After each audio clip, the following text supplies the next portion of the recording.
सभी विद्यार्थियों को 9th स्टैंडर्ड के विद्यार्थियों को फिर से इस ज्योमेट्री की क्लास में हम स्वागत करते हैं। आज के इस क्लास में हम जब यहाँ पर उपस्थित है तो सभी निरोगी है, सभी सुखी है, सभी अब अपने घर में पढ़ाई कर रहे हैं, सभी लोग अपने होमवर्क कर रहे हैं, ये हमें भरोसा है। और इसीलिए आज जब हम इन सब कार्यों को करने जा रहे हैं तो आप विशेष करके इस पाठ के ये आखिरी पड़ाव पे हम पहुंच चुके, ध्यानपूर्वक इसे करना है। बार बार इन सब परिभाषाओं को आपने दोहराना है और इन सवालों को सीख लेना है। तो आज मैं इस पाठ को यहाँ पर समाप्त करने जा रहा हूँ। एक एक्सरसाइज बीच में एक 1.3 एक्सरसाइज है, तो वो 1.3 हम लोग बाद में लेंगे, उसको अभी करने की आवश्यकता नहीं। आपकी कॉपी में सिर्फ 1.1, 1.2 और 1.1, 1.2 के बाद आपने इस प्रकीर्ण प्रश्न संग्रह 1 को करना है। 1.3 आपने छोड़ देनी है। तो आइए हम प्रकीर्ण प्रश्न संग्रह 1 की ओर चलते हैं। अब इसमें मैंने उत्तर लिख दिए हैं, लेकिन इन उत्तरों को अब मैं समझाने जा रहा हूं कि ये आए कैसे। जैसे पहला क्वेश्चन है कि कितने किसी भी रेखाखंड में कितने मध्य बिंदु होते हैं। तो उत्तर है ए का मतलब पहला, ओनली वन, किसी भी रेखाखंड का एक ही मध्य बिंदु होता है। दूसरे वाले में कि कितने बिंदु जो होते हैं वो जब दो लाइन एक दूसरे को प्रतिच्छेदित करती हैं तो प्राप्त होती है। तो उत्तर है सी, एक ही बिंदु प्राप्त होता है। दो रेखाओं का प्रतिच्छेदन सिर्फ एक बिंदु होता है। हाउ मेनी लाइन्स, आप इंग्लिश में मेरे पास किताब है, और कि कितनी लाइनें जो है वो कितने जो रेखा है वो बिंदु के द्वारा प्रतिच्छेदित होती है। तो उत्तर है सी, या तो एक होना चाहिए या तो 3 होने चाहिए। या तो हम एक बिंदु के द्वारा रेखा को बताएंगे या 3 के द्वारा, सी वाला उत्तर। चौथे वाले आपको क्या करना है कि दूरी ज्ञात करना, -2 और 5 के बीच की दूरी। तो -2 और 5 के बीच की दूरी आएगी 7। कैसे 7 आई अब मैं आगे सिखाऊंगा तो आपको समझ में आएगा। बड़ी संख्या में से छोटी संख्या को घटाना है। तो उत्तर आएगा 5 और 2 मिला के 7। और 5वें वाले का उत्तर जो है कि QR की माप ज्ञात करो, तो 10 में से 2 गए 8, अर्थात उत्तर है बी वाला। तो इस प्रकार से इन सभी सवालों को जो चौथे में और 5वें में इसको हल करना है, और बाकी के सवाल उतारेंगे और ऑप्शन में ए लिखकर उत्तर उसके बाजू में लिखेंगे। फिर क्वेश्चन नंबर 2 में एक सवाल लिखा है कि 3 बिंदु दिए PQR, उसके निर्देशांक के 3, -5 और 6। तो आपको बताना है कि इनमें से कौन से जो कथन है वो सत्य असत्य है। तो फिर चारों भी कथन को आप लिखेंगे और उसके आगे आपको उत्तर लिखने हैं। उत्तर लिखने हैं कि कौन से असत्य है या कौन सा सत्य है। तो मैं एक आपको करके बताता हूँ, उसको आप समझ लीजिए और फिर उसको कैसे करने का है वो आपको मैं दिखाता हूँ। स्टेटमेंट ये है कि दूरी P से लेके R जमा दूरी R से लेके D। अब हम यहाँ पे उसके निर्देशांक लिखेंगे। देखिए ऐसा आपने हल करना, P का निर्देशांक है 3, Q का निर्देशांक है -5 और R का निर्देशांक है 6। ऐसे 3 निर्देशांक दिए। अब इसका इस्तेमाल करके ये दूरियां में दायां पक्ष और बायां पक्ष ज्ञात करना। अभी देखिए यहाँ पे P का मतलब कितना है, P और ये R। इन दोनों में से P और R में से बड़ा कौन सा है, 6 वाला बड़ा है, उसमें से 3 वाले को घटाएंगे। तो ये पहला भाग होगा ये वाला। फिर प्लस R और R के बाद आपका है R के बाद Q, R के बाद Q है। तो R का निर्देशांक और Q का ना, तो R 6 है और ये -5 है, तो धनात्मक संख्या हमेशा बड़ी होती है। तो कैसे लिखेंगे, 6 -5, बड़ा निर्देशांक पहले, -5 बाद में, और बीच में माइनस सूत्र का।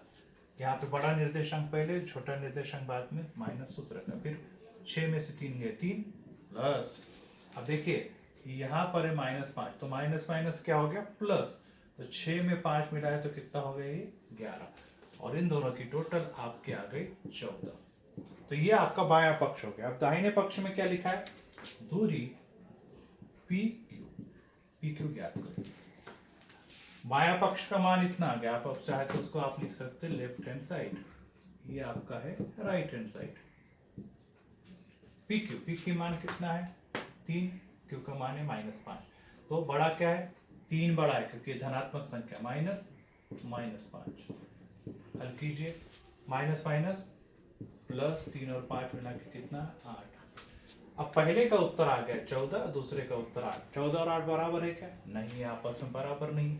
14 बराबर नहीं है 8 के, और अगर बराबर नहीं 8 के तो इसलिए लेफ्ट हैंड साइड, ये जो बायां पक्ष है ये बराबर राइट हैंड साइड है क्या? नहीं है। और अगर बराबर नहीं है तो उत्तर आपने दूसरे का क्या लिखना है? ये है असत्य। अगर बराबर होता तो सत्य, और बराबर नहीं आया तो असत्य। तो इस प्रकार से इन सवालों में आपको दूरी ज्ञात करना है। 3 बातें, लेफ्ट हैंड साइड में 2 छोटे दूरियों का योगफल है जो है 14, और दाहिनी तरफ बड़े का योगफल है वो है 8। समान न होने के कारण बराबर नहीं है का चिन्ह, इसलिए लेफ्ट हैंड साइड, ये जो लेफ्ट हैंड साइड है और ये राइट हैंड साइड बराबर न होने के कारण ये असत्य हो गया। तो इस प्रकार से इन सभी सवालों को आपने हल करके उत्तर मैंने ऑलरेडी लिख दिए, वो अंत में लिखना है। डायरेक्ट सत्य असत्य सत्य असत्य नहीं, हल करेंगे और उत्तर लिखेंगे, हल करेंगे और उत्तर लिखेंगे। और ये हल करना हम पहले भी सीख चुके हैं, इसलिए ये आपको करते आना ही चाहिए। नहीं आ रहा फिर से एक आने वाले सवाल में हम फिर से इसको सीखने ही वाले। तो यहाँ पर हमने इनको देखा। अब अगला जो सवाल है क्वेश्चन नंबर 3 के हम और चलते हैं। ये आपने लिख लेने, अगर आप नहीं लिख पाए तो पीछे से रिवर्स जाइए और उसको अपनी प्रश्न को उतार के फिर से इसे लिखना है। अब क्वेश्चन नंबर 3 की ओर अपन चलते हैं। क्वेश्चन नंबर 3 में आपको कुछ दूरियां ज्ञात करनी है जिसके निर्देशांक दे दिए गए, तो उसमें से कुछ मैं आपको हल करके देता हूँ।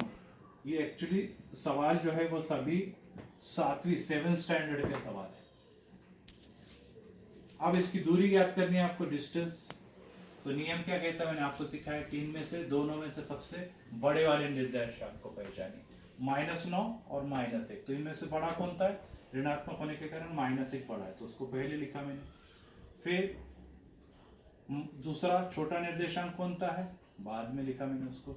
और ये माइनस चिन्ह आ गया सूत्र का, पहले बड़े वाले को लिखा फिर छोटे वाले को लिखा। अब -3 ऐसे रहेगा, ये माइनस माइनस प्लस, अब minus plus minus, minus plus minus, अर्थात 9 में से 1 गया। आपका दूरी है, डिस्टेंस आ गया 8। और दूरी हमेशा कैसे आती है? धनात्मक आती है, बड़े संख्या का चिन्ह, माइनस प्लस माइनस माइनस मतलब घटाना। 9 में से 1 गया 8, बड़ी संख्या धनात्मक तो उत्तर भी धनात्मक। तो ऐसे आपने दूरियां ज्ञात करनी। और एक देखिए आपके लिए मैं हल कर देता हूँ। क्वेश्चन नंबर 7, इसमें लिखा है कि 80 और -85। फिर से दूरी ज्ञात करनी है अपने को, दोनों के बीच की डिस्टेंस ज्ञात करना है। तो इनमें से बड़ा कौन सा है? -85 नहीं, ये ऋणात्मक है। ऋणात्मक हमेशा धनात्मक से छोटा होता है। तो पहले बड़ा संख्या, फिर आई आपकी छोटी संख्या, और बीच में आ गया चिन्ह माइनस का। अब हो गया 80, माइनस माइनस हो गया प्लस 85। अब जोड़ेंगे तो आपका 165। इस प्रकार से आपने दूरी ज्ञात की 165, ये भी धनात्मक है। आपकी यहाँ दूरी आई 8, ये भी धनात्मक है। यहाँ पर दूरी आई 14, ये भी धनात्मक है। दूरी 8, ये भी धनात्मक है। तो दूरियां कभी भी ऋणात्मक नहीं आती। अगर आ रही है इसका मतलब आपने सवाल को कहीं तो भी रॉन्ग कर दिया है। तो फिर से दोहरा रहा हूँ, ये 7 स्टैंडर्ड का नियम है। चाहे तो आप इस नियम को दोबारा लिख ले कि माइनस माइनस होता है प्लस, लिख लेंगे दोबारा, प्लस प्लस होता है प्लस। दोनों भी जोड़ना, जोड़ते हैं इसको, मैंने पीछे लिखा है आपको। माइनस प्लस माइनस या प्लस माइनस भी माइनस होता है। यहाँ पे अपने को क्या करना है, क्या है? सब्सट्रैक्शन या घटाना है। तो जोड़ के लिए ही दोनों भी समान चिन्ह होते हैं, जोड़ के लिए दोनों भी समान चिन्ह होते हैं। जैसे आपने देखा ये भी प्लस और ये भी प्लस। और घटाने के लिए असमान चिन्ह है, एक माइनस है तो दूसरा प्लस। ऐसा अगर रहेगा तो हम लोग घटा देते हैं। तो ये सूत्र को भी आपने उस कॉपी में लिख लेना है। अब है क्वेश्चन नंबर 4 की तरफ चलते हैं। ये एक और इम्पोर्टेंट सवाल है जो आपने अपनी कॉपी में लिख लेना है। क्वेश्चन नंबर 4, ये एक और इम्पोर्टेंट सवाल है, तो इसको आप ध्यान से करेंगे क्योंकि ये परीक्षा में कई बार पूछा जाता है। इसके 2 अलग अलग उत्तर आएंगे, 2 आंसर आएंगे अलग अलग। तो इस आंसर को भी आपने समझ कर लिखना है और आकृति भी बनानी, क्योंकि इसमें डायग्राम आने वाला है कि कोई बिंदु P लो जिसके निर्देशांक है -7। ये एक रेखा है, यहाँ पे कोई बिंदु P है और इसका निर्देशांक है -7। अब इससे 8 इकाई की दूरी पे कोई बिंदु P लो और P से 8 की दूरी पर, अब यहां पर मान लीजिए हम लोग कोई बिंदु X ले लेते हैं, तो इधर भी एक बिंदु, अब ये 8 की दूरी पे 2 बातें आएंगी, यहां से यहां तक की दूरी पे 8 और यहां से यहां तक की भी दूरी 8। ये 2 दूरियां हैं और इन दोनों के निर्देशांक हमको ज्ञात करने हैं। मान लीजिए X के लिए हम लोग निर्देशांक मान लेते हैं, इसको ये भी कर लो, मतलब करते A ले लो, तो ये X ले लो और इसको अपन लोग B ले लो, इसके लिए हम Y ले लेंगे। तो हमको अब यहाँ पर ज्ञात करना है कि इसके निर्देशांक क्या होंगे। रिपीट कर रहा हूँ, एक संख्या रेखा है जिसपे बिंदु P है जिसका निर्देशांक कोऑर्डिनेट है -7। इसके दाहिनी तरफ जाएंगे तो आपको A मिल रहा है 8 की इकाई की दूरी पे। इसके लेफ्ट साइड को जाएंगे बाईं तरफ तो Y मिल रहा है, ये भी 8 की दूरी पर, और आपको A और B के निर्देशांक ज्ञात करने हैं। तो कैसे ज्ञात करेंगे? अब ये जो दूरी है यहां से लेके यहां तक की दूरी, इसको अपन कहते हैं डिस्टेंस AP या PA, जो भी आप कहें। अब यहां पे देखिए A का निर्देशांक है X, तो मैंने इसको X लिख दिया। बड़ी संख्या है क्योंकि दाहिनी तरफ है, धनात्मक भी है, और छोटा निर्देशांक है -7। A का निर्देशांक बड़ा निर्देशांक है, दाहिनी तरफ है तो बड़ा है, यहाँ पे पॉजिटिव आएंगे और इधर नेगेटिव आएगा। तो ये पॉजिटिव संख्या होने के कारण इस नेगेटिव से बड़ी है, इसलिए इसको पहले लिख दिया। बाद वाला निर्देशांक है -7, छोटा है, और बीच में माइनस का सूत्र आ गया। अब ये दूरी कितनी है ये ऑलरेडी दे दिया, 8 दूरी है 8, और ये माइनस माइनस हो गया प्लस। अब 7 प्लस है तो इधर जाके हो जाएगा माइनस, तो 8 - 7 बराबर x, इसलिए x का निर्देश आ जाएगा 1, अर्थात यहाँ पे x का निर्देशांक आपका आ जाएगा 1।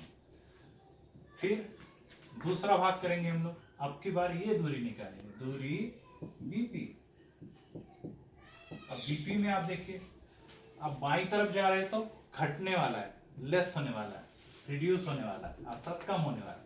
तो अब -7 बड़ा हो जाएगा और ये आ जाएगा आपका छोटा। ऋणात्मक है तो ये भी छोटा हो जाएगा। ये धनात्मक था तो ये हो गया आपका ऋणात्मक, क्योंकि बाईं तरफ ऋणात्मक होंगे, दाईं तरफ धनात्मक होंगे। तो -7 पहले आता है इसलिए ये बड़ा है, इसको पहले लिखा। -y बाद में आ रहा है इसलिए छोटा ही बाद में लिखा है। दूरी यहाँ पर भी देखिए, दूरी मैंने बताया हमेशा धनात्मक होती है। 8 -7 माइनस माइनस +5, -7 इस तरफ जाएगा तो 8 जमा 7 बराबर आएगा y, इसलिए y का निर्देशांक हो गया 15। लेकिन चूंकि y जो है वो बाईं तरफ है, y जो बाईं तरफ है, इसलिए इसको y का निर्देशांक को क्या लिखेंगे -15। क्यों? क्योंकि ये बाईं ओर है, बाईं ओर जितने भी होंगे वो सब क्या होंगे माइनस होंगे। फिर से रिपीट कर रहा हूं, -7 इधर गया तो ये हो गया +7, y बराबर 15 आया। लेकिन चूंकि y बाईं तरफ है इसलिए हम लोग y का मान लिखेंगे, y बराबर आ गया -15। इस प्रकार से हमने 2 निर्देशांक ज्ञात किए, P से दाहिनी तरफ x बराबर 1 और बाईं तरफ जाएंगे तो y बराबर आ गया -15। इस प्रकार से हमने इन दूरियों को यहाँ पर ज्ञात किया है। अब हम लोग पांचवा और अंतिम सवाल करेंगे, फिर नए एक्सरसाइज की ओर अपन चलेंगे। बाकी के सवाल हम लोग बाद में करेंगे जब स्कूल खुलेगी तब। अभी फिलहाल हम यहीं तक सीखेंगे और फिर उसके बाद अपन सेकेंड चैप्टर की ओर चलेंगे। तो इसके लिए मैं आपको अंतिम सवाल ही करा रहा हूँ। 1 से लेके 5 तक के ही सवाल हम लोगों ने करने हैं, बाकी जब स्कूल खुलने वाली है तब हम बाकी के सवाल आपको कराएंगे। तो इसमें 5वें का देखिए क्वेश्चन नंबर, देखिए दशमलव वाला लेता हूं मैं, सेकेंड। यहां पर लिखा है पी क्यू आर, ये मध्यता का गुणधर्म है, बिटवीननेस कहते हैं इसको। और इसमें लिखा है कि दूरी पी आर ज्ञात करो, पी आर ज्ञात करो। मैं आकृति बना देता हूं जिससे आपको और अच्छे से समझ जाएगा। ये है P, ये है Q और ये है R। ऑर्डर यही होनी है, बदलनी नहीं है। अब लिखा है दूरी PQ बराबर 3.5, 3.4 और QR बराबर 5.7। और आपसे कहा है कि PR ज्ञात करो। आपसे कहा है कि ये ज्ञात करो आपने, ये कितना होगा। तो स्वाभाविक है कि अपने को अगर दूरी PR निकालनी है तो हमें क्या करना पड़ेगा, इन दोनों की टोटल करनी पड़ेगी, क्योंकि PR PQ और QR से मिलके बना है। तो लिखेंगे दूरी PQ प्लस दूरी QR, दोनों की टोटल हो जाएगी। तो जोड़िए 3.4, ये पहले की दूरी है, दूसरे की दूरी यहाँ पे दिख रही है 5.7, दोनों की टोटल करेंगे 7 और 4 11, 9, इसलिए दूरी PR बराबर आ गई 9.1। इस प्रकार से आपने पहला क्वेश्चन भी करना है, तो ये नियम आप लिखेंगे। फिर से रिपीट कर रहा हूं, PQR पहले P, फिर Q बीच में और R अंत में। PQ की मान किताब में दिए हुए 3.4, ये 5.7, आपने को निकालना है PR। तो P से लेकर R तक के लिए PQ और QR को जोड़ना पड़ेगा। PQ और QR को जोड़ने के लिए 3.4 और 5.7 को जोड़ा, टोटल आ गया 9.1। यही P से लेकर R तक की दूरी है। तो इस प्रकार से हमें इस एक्सरसाइज के 1 से लेकर 5 तक के सवाल करने हैं। इसकी आकृतियां सब पेंसिल से बनाएंगे और ये सूत्र भी लिखेंगे। यहाँ पर सूत्र याद भी करना है आपने, क्योंकि ये बेसिक सूत्र है। इस सूत्र के आधार पर पूरी गणित ही चलता है, अलजेब्रा, ज्योमेट्री, कोई भी नियम हो यही सूत्र लगेंगे और इस सब को आपने लिख लेना। इस प्रकार से यहाँ पर हम पहला चैप्टर पूरा कर रहे हैं। इस पहले चैप्टर के पूरे होने के बाद अगले पीरियड से हम लोग सेकेंड चैप्टर शुरू करने वाले, समांतर रेखाएं। तो यहीं पर हम रुकते हैं। आपकी सबकी कॉपी पूरी करो और सवालों को चेक कराओ। Thank you very much, God bless you. सेहत का ख्याल रखो।